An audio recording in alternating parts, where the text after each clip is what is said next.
What's going on, guys? So today I'm going to show you a quick and easy hip opener series I love to do.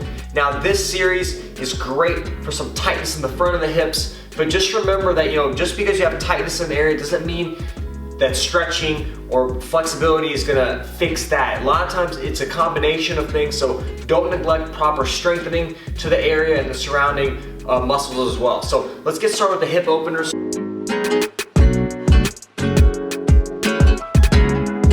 I get some tightness or stiffness in the front of my hips, so what I want to work on is this. Tighten the belly muscles. We don't want our back to arch, kind of pull our belly in. Keep our knees in line, and we're gonna do just a standard lunge stretch, okay? So this is our standard lunge stretch. I'm getting some good stretch here in the front of the hip, even getting a little bit of ankle mobility in this other side. So you can hold about 10 to 15 seconds, all right?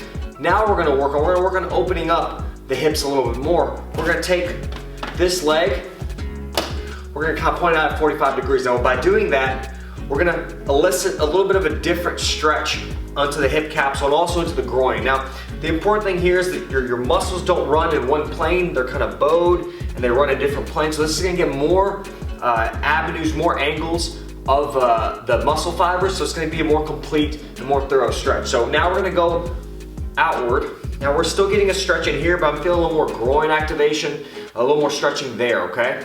I'm working this one. Now again, the whole time I don't want to arch my back, keep my core engaged here, all right?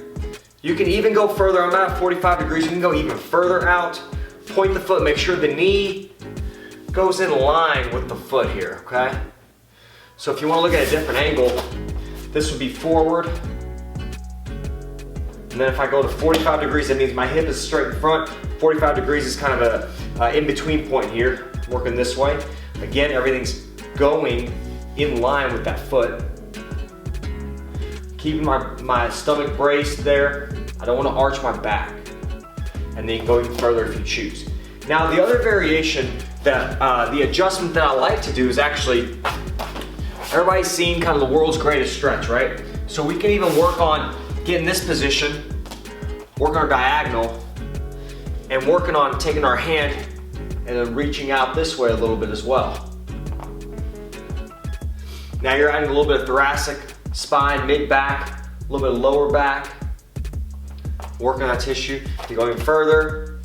Again, you're opening yourself up a little more. You can reach here, and then come back. So as you go outward, reach through.